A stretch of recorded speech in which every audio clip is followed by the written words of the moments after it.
Amateur Traveler is in its 20th year now, but can you imagine if I had people on the show who had never been to the destination, but had just read about it or seen a movie about it? That wouldn't make any sense at all, and you wouldn't listen. We all know how important it is to receive advice from people who know a destination to get the most authentic local experience.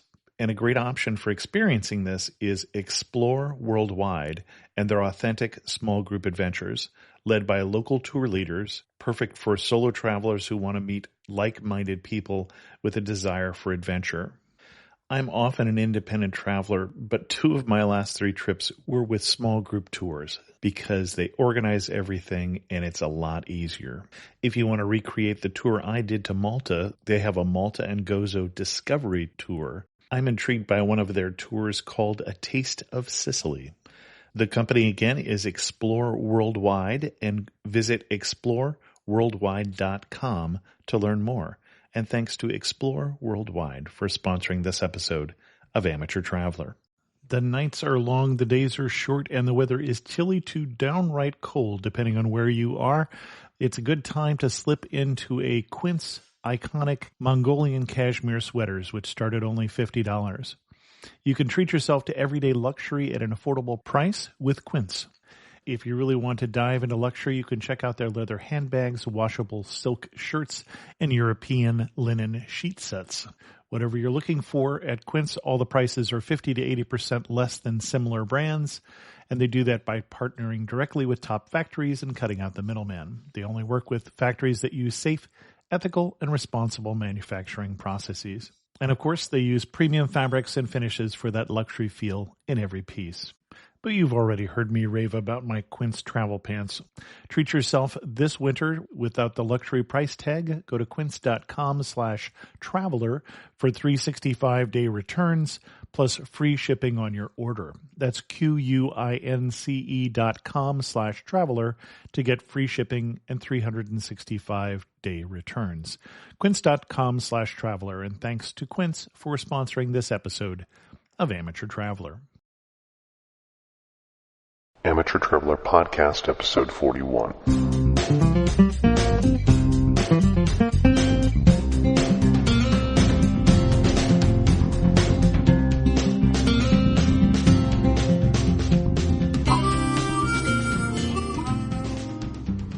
Welcome to the Amateur Traveler Podcast. I'm your host, Chris Christensen. Today in the Amateur Traveler Podcast, we go to Marrakesh, Morocco. This episode is brought to you by HotelBook.com, the official site of independent hotels worldwide. HotelBook.com. Stay your way. Stay independent. I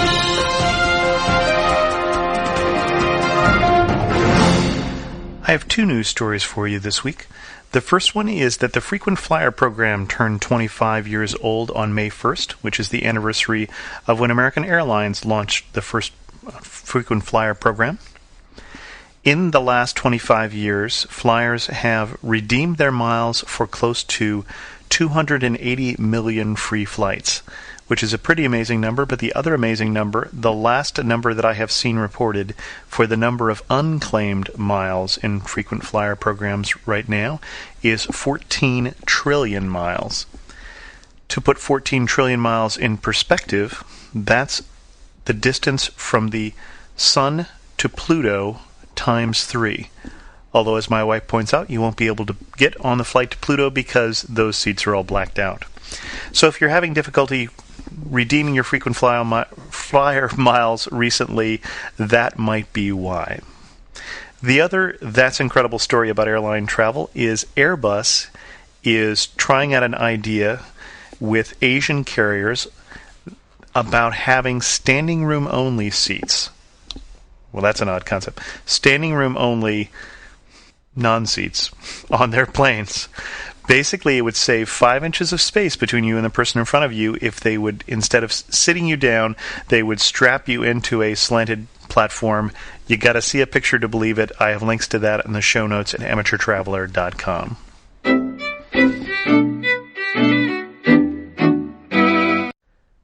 Those of you who listened to The Amateur Traveler before know that I try and run this as a G-rated show, family-friendly and work-friendly. And I believe this show is, but as Rod starts to talk about food in Morocco, you may or may not want to have small kids leave the room, and you'll know why when you hear this interview. I'd like to welcome on the show Rod. Rod wrote me last week, and he's been a long-time listener to the show. If you've been on the forums, he's brown bag on the forums, and he wrote me about a trip to Morocco and sent me some very interesting pictures. So I've invited Rod to be on the show to talk about his trip, and I thank you very much for coming. Thank you for having me. So what led you to you went to Marrakesh in Morocco? We did. A couple things. One was my wife and I tried to travel international every other year. We had been trying to use up about almost 1 million frequent flyer miles before Delta went out of business. And you can use 200,000 a pop when you fly international first class. And we were looking for somewhere the dollar would go a little further. Oh, okay. Plus, there's always been that handful of places that you've just always said, gee, I'd love to be able to go. And Marrakesh and Morocco was one of those for me. Now, Rod said when we were off the air that he was going to have a hard time with the what does he wish he knew because he was well prepared for this trip. How did you prepare for going to Morocco? What kind of resources did you use? I had the most bizarre experience. I was on Amazon looking for guidebooks, and you can read different people's reviews. I was reading a review of this lady, Mary, and I said, boy, her reviews are great. She's an expat. She's lived there for 9 years. She ought to know. I'm going to look at all her reviews. I clicked on her name, showed me her reviews. Then it said, do you want to be something like part of her circle of friends? And I thought, well, this is a site that gets 30 million people a day. How personal can that be? I clicked yes, and it instantly said, we've sent her a mail to ask if you can be part of her friends. And I thought, oh, geez, I didn't want that to happen. And I immediately clicked, take me out of her circle of friends, hoping that it would disappear. And within 30 minutes, I got an email from Mary.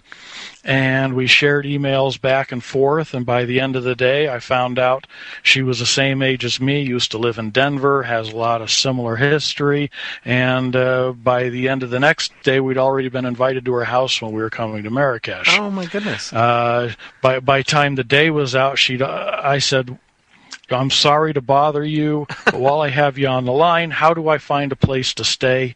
She called a hotel she liked, got us reservations, answered any questions we had. It was amazing.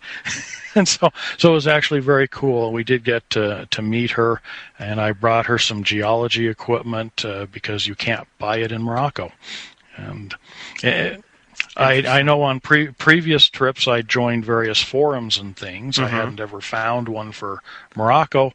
This was a very strange circumstances, but it worked out wonderful. So you were visiting a friend you'd never met, basically. Exactly. By time we went there, a friend I had never met. And what were the highlights of the trip? There's a square in the middle of the old city that's called the Jama el-Fana. It's been a gathering place of the Moors, the Berbers, the Arabs, the Jews for nearly 1,000 years. It's, of course, Marrakesh is set near the Sahara, and it's just, this is the place that brings every imagination of Indiana Jones and Clive Cussler's book and all that stuff to place. The snake charmers, the beggars, the food stalls, everything's there. It really was amazing. It looks like, and I've obviously Rod has sent pictures that I'll put up links to on the show notes, and I'll illustrate the iTunes enhanced version. But it does look like it's quite the it's a large market. It looks like the main square itself can hold, I'm sure, several thousand people. It is very large. Then from there you walk into absolutely the Warrens mazes of the Medina and the Casbah and the souks. And you are a little more adventurous than some, as I see pictures of you eating dinner in the stalls in the market. So I know some people are wondering, when is it safe to eat that kind of food, or should you go to a restaurant?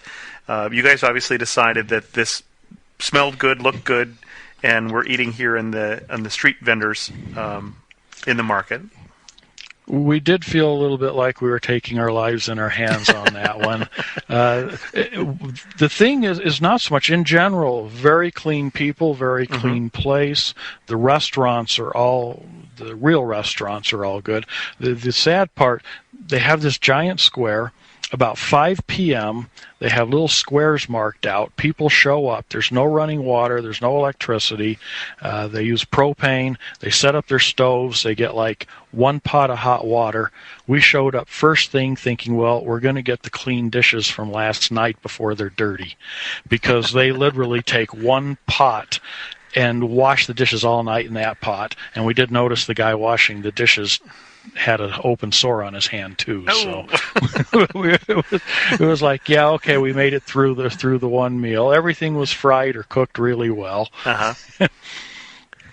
And you had mentioned, but we had no problems the whole trip, certainly, with issues related to food. And we talked a little before we started recording about food, and my picture of what Moroccan food and what you were having and finding in restaurants sounds like it wasn't quite the same. So I picture, as you talked about, couscous and maybe a Moroccan chicken or some of those sort of recipes. What were you eating and finding as you were going around Morocco?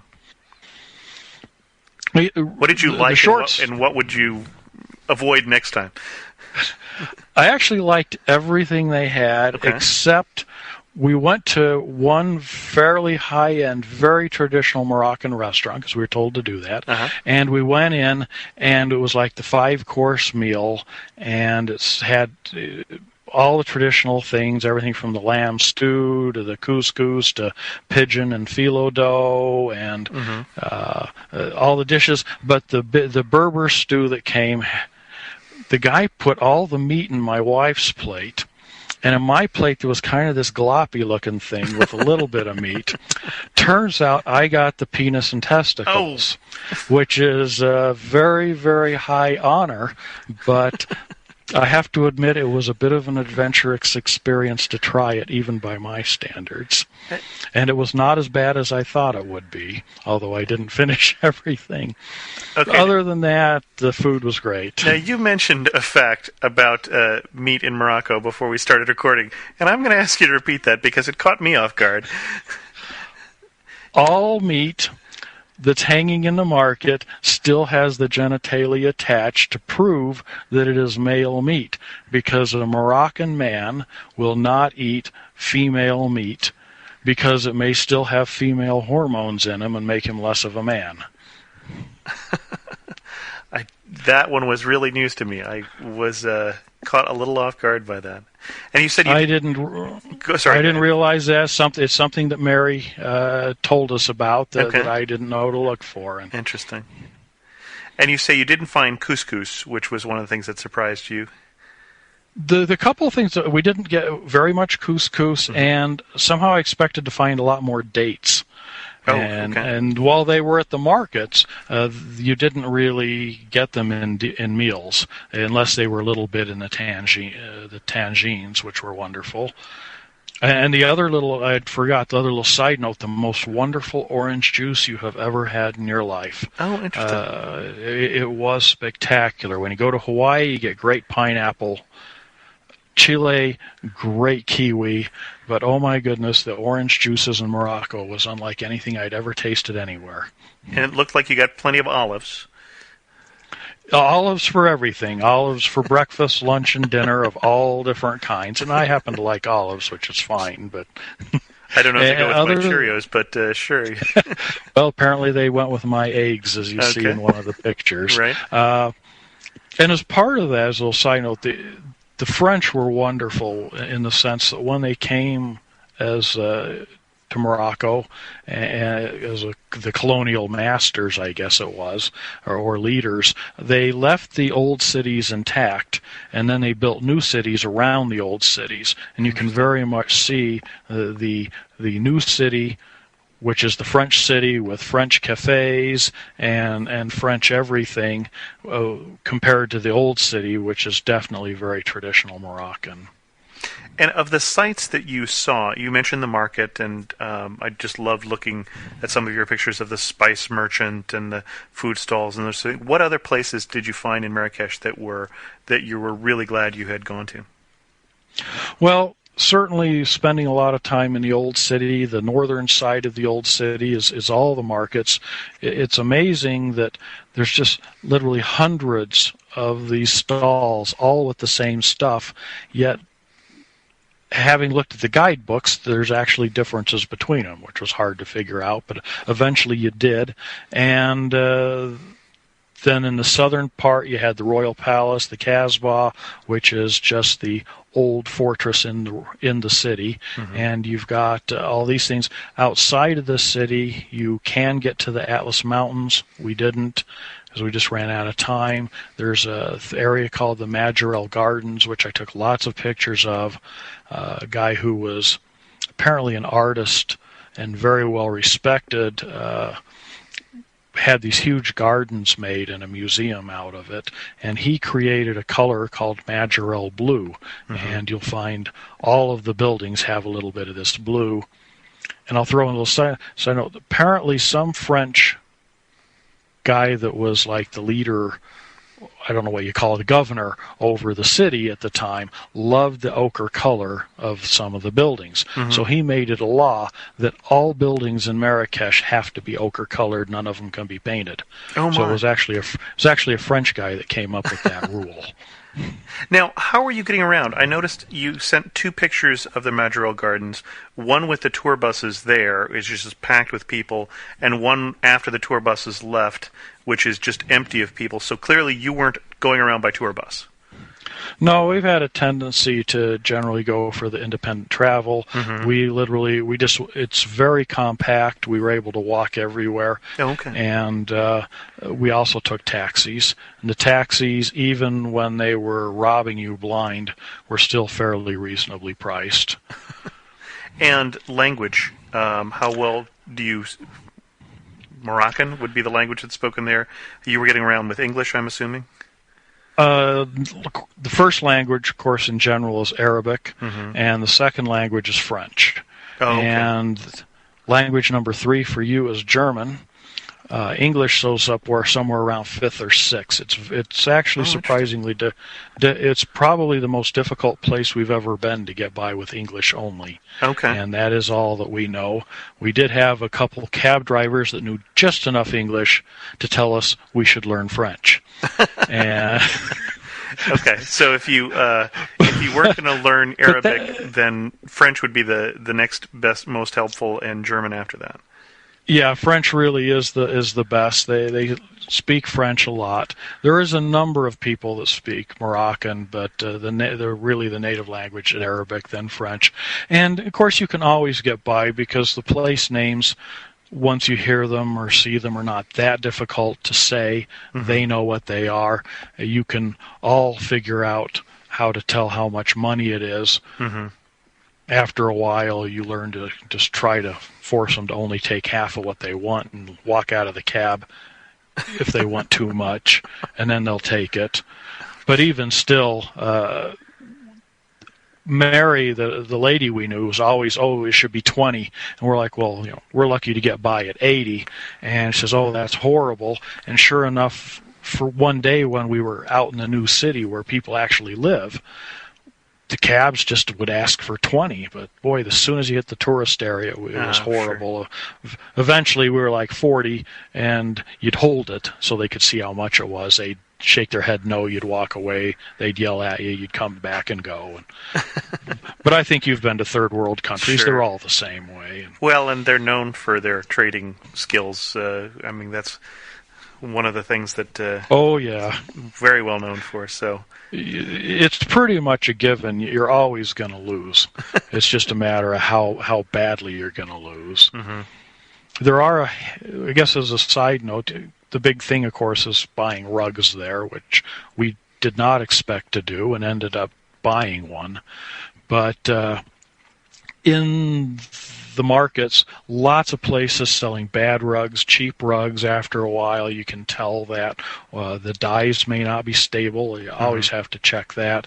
But there are, if you look at your good guidebooks, there's 2 or 3 places that are basically no barter, with really good merchandise. They wear special tags, name tags, and you can go into those, and you may not get the deal that you would get with 6 hours of bargaining and really, perseverance, but you're going to get a good rug at a fair price at that point.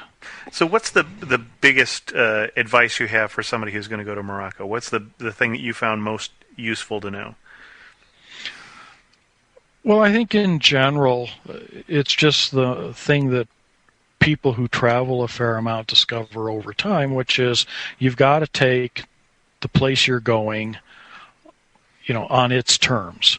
You can't walk in as an American and expect it to be an American place or to have American standards. Sure. Keep time American, whatever it may be. You've got to take it at its pace and its speed. And if you do that, and be willing to realize you're going to get frustrated, you're going to get lost in the Medina.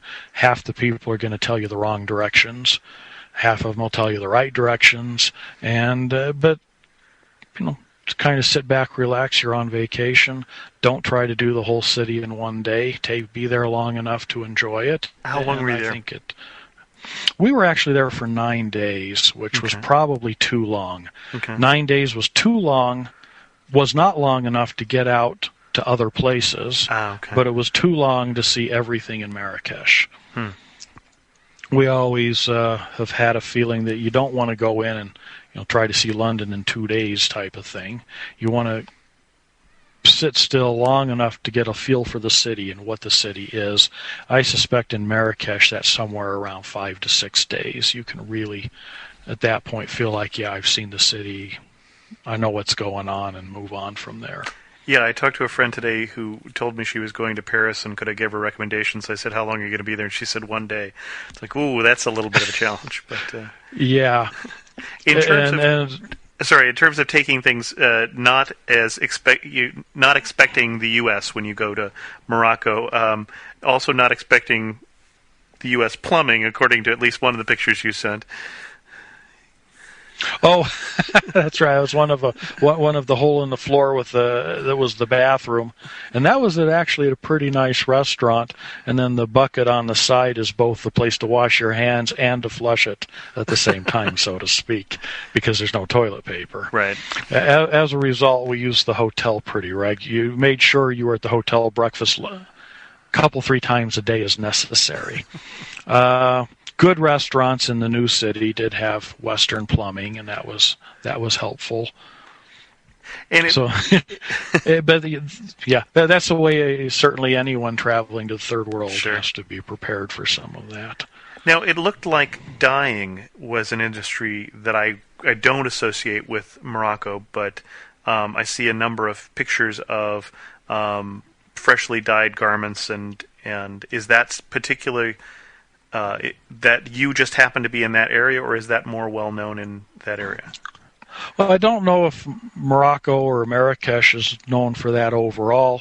In the old market, there's different neighborhoods. There's the tanneries and the dyeing area, the area they make pots and shoes, all that stuff. There's different areas. Some of them are very hard to find.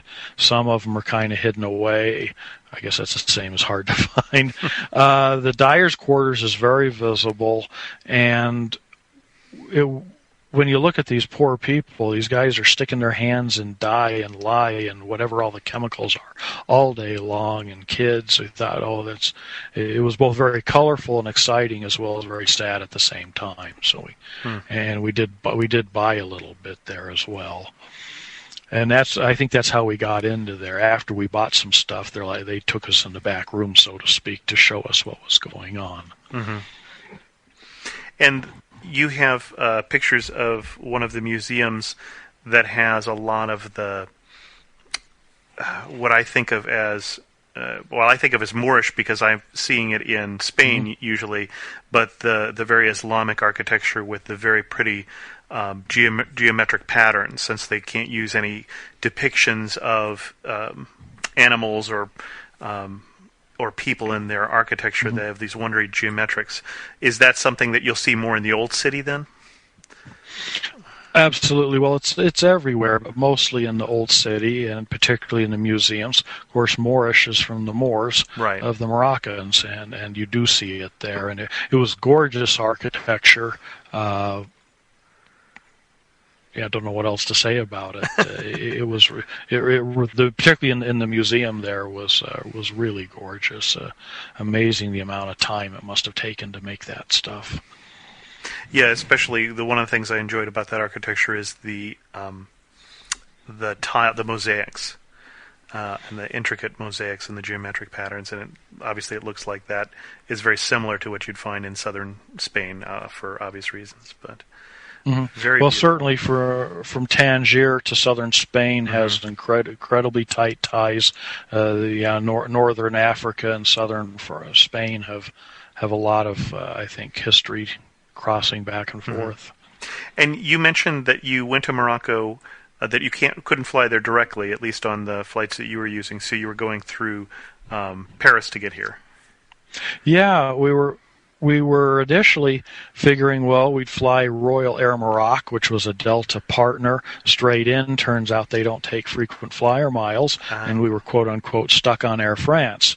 The next step was apparently finding that from Air France it flies into de Gaulle, and the flights to Morocco are out of Orly, and they're timed in such a way you can't make the flight in one day. So the airline let me know that we had to spend a night in Paris, and it was at our expense. And the little piece said, "Oh, gee, isn't that awful?" Paris is a city we hadn't been to, and to be honest, I hadn't, and we had more trepidations with Paris than we did with Morocco. We've had friends been there, had great experiences, but a lot of them had bad experiences, and the old, snobbish French and all that stuff. And Paris was not a city we ever wanted to go to. Oh, that's true. And so then it was, we're stuck there. Let's get over jet lag. We'll stay there for 3 days, and then we'll go 9 days to Morocco. With the other 2 days, that's a 2-week trip. And we arrived in Paris, and we went in and just fell in love with the city. The people were nice. I think the problem is our friends have this idea that you want to go in and eat in 30 minutes and get out. We were like, this concept of 2.5 hours for the meal, sitting and watching people walk by, finishing with great espresso and a nice Cuban cigar. How bad is that? It just was fantastic. How could we get back? At the end of the trip, we said, how come we didn't do 5 days in Paris and 6 in Morocco? It would have been perfect. And but it is a lot of flights to Morocco. A vast majority are on Air France. And you can always, if people don't know that, you can always stop at cities on the way. We've done that before. So basically, if you go to Morocco, you get Paris for free. Spend some time there. And my wife liked it so much, she said our trip next year is to Cairo, as long as we get to stop in Paris for a few days on the way. Well, we need to do a trip on Paris, because I need to answer my friend's question of places to see. But I love Paris and Europe in general, which is I still have a number of stories we need to talk about there. But I do know what you're talking about with the lounging over dinner. The first night I think we were in Europe, we couldn't figure out. They were so rude. They kept seeing us, but they wouldn't bring the check. But of course they wouldn't. There, they wait until you ask for it, because they would consider it rude to throw the check at you as if they wanted you out. When you have the table, you have it for the evening. So once you get a hang of that, it's a wonderful. But when you're thinking differently, like you were saying with Morocco, when you're expecting the way things are at home, it can be quite a shock if you don't adjust. We found you went with what they want, and bam, it's there. But we'd been through Germany, Czech, Austria, England, Denmark, a number of countries on a number of trips, Ireland, and Paris was definitely, and I suspect the rest of France, more so than any of them. The whole meals are entertainment in themselves. Sure. even the cafes. Any last words on Morocco? The secret thing with Morocco, and it doesn't have to be just Marrakesh, Fez and Rabat are also historic old cities with medinas and bazaars. I guess as a side note, Casablanca is a French city built by the French when they were running the place. It's not originally an old Moorish Berber city. So if you're going to Morocco and you read up on it, make sure you get to one of the cities with the great old medinas and squares. That really means Fez and Marrakesh. There's nowhere else like it in the world, and I just can't say enough about how much this trip exceeded expectations. And we've been to a lot of places in the world. Very few of them have exceeded expectations, especially when it's been so difficult to communicate. Uh-huh. I think there's always a little piece that Ireland and Australia exceeded expectations, but you could talk with everybody, and that helped. Sure. You couldn't talk with people here very much, but it still just exceeded expectations. Everybody was friendly, and everything's dirt cheap. The hotel, while we had little issues with always having enough hot water, it was $40 a night, even though the euro's in the toilet. I mean, the dollar's in the toilet compared to the euro. The meals were like the price of going to a Denny's, but you're eating at high-level restaurants. It was cheap food, wonderful people, inexpensive hotels. Your dollar goes a long ways. It's clean, it's safe, and it's a place to see Arab culture that is safe. One final little comment I didn't put in. I'm sorry to state at the end. We mentioned wine. Oh, okay. I'm a big wine guy, and Morocco has a history of wine going back before the Romans. That goes back over 1,000 years, 1,500 years, and the French brought their knowledge, and in some mountains up near the northern part of the country, they do some wonderful rosés, some decent reds. You can't afford to buy alcohol in an Arab country that's imported, but when you're there, every one of the Western restaurants had local wine, and it was really tasty stuff. I was surprised. Interesting. I wouldn't expect that in an Arab country. I'm a little surprised by that, with the prohibitions on drinking alcoholic beverages in Islam. But they kept that winemaking tradition even after incorporating Islam. Yeah, and I don't know the whole history there, but I was surprisingly good. Actually, when we hit Paris and got some rosés in Paris before coming home, they were not as good as the ones that we'd had in Morocco. Interesting. Well, I thank you very much for being on the show, Rod, and for sharing your experiences. It looks fascinating. It sounds wonderful. So I appreciate you sharing that with us.